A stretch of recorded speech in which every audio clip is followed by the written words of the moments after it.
What happens when you ask a neural network not just to predict the weather, but to actually understand the physics of the atmosphere? And what if you could generate materials that are guaranteed to obey the laws of physics without ever touching a lab bench? Welcome back to AI Frontier. I'm your host, and this week in physics, science, and engineering AI, the boundaries between simulation and intelligence got a lot blurrier. Let's dive in. AI weather models like Google DeepMind's GraphCast and Microsoft's Aurora have been outperforming traditional physics-based models for a while now. But here's the uncomfortable question: do they actually know any physics? Or are they just really good at statistical pattern matching? George Craig at the University of Reading decided to find out. The problem with neural networks is they're black boxes. We see predictions go in and predictions come out, but what happens in between is anybody's guess. So Craig used a technique called centered kernel alignment, CKA for short, which measures how similar the internal representations of different neural networks actually are. The results were striking. GraphCast and Aurora, despite having completely different architectures, represent the atmosphere in nearly identical ways. The similarities were strongest at the layers where they'd need to encode physical quantities like temperature gradients and pressure systems. Here's the hypothesis that emerges: these models aren't just memorizing weather patterns. They've discovered something like a particle description of the atmosphere, where latent variables move through learned energy landscapes via gradient flow.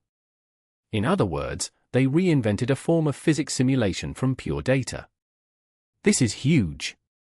It suggests that when you train a model on enough physical data, it doesn't just learn correlations, it learns structure. The emergent representation mirrors the actual physics of the system. We're not just building weather forecasters. We're building machines that discover physics.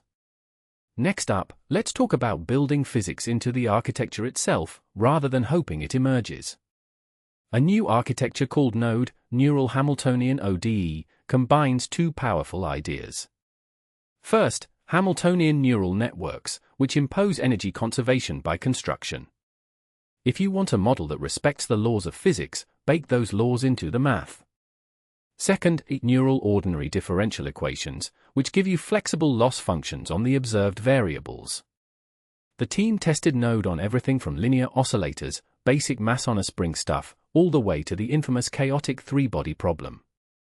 And it held up across the board. Energy stayed conserved. Trajectories stayed physically plausible.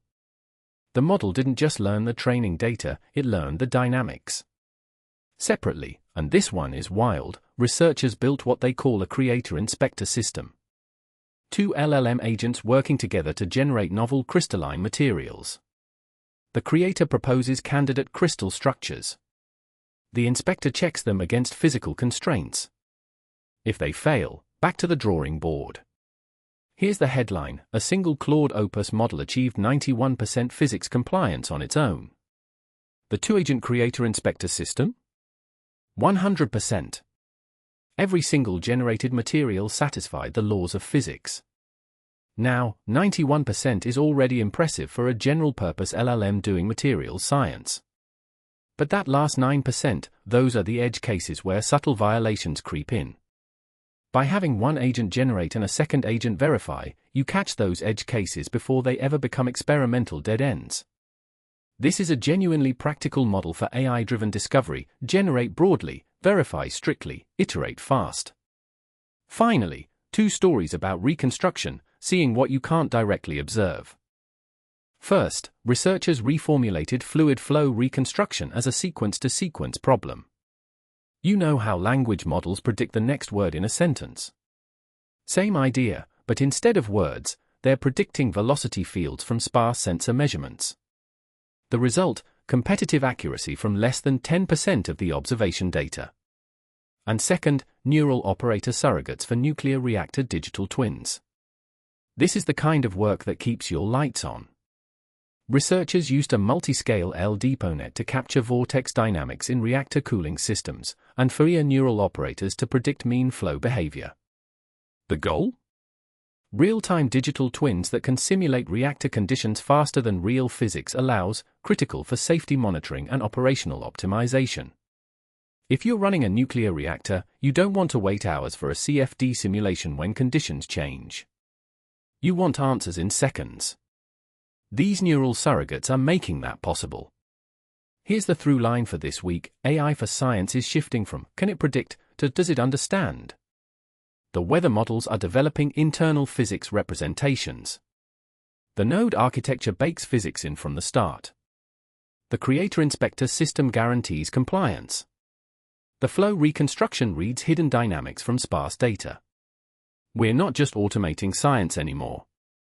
We're building systems that do science, that discover structure, conserve energy, verify laws, and reconstruct the invisible. If you want to stay at the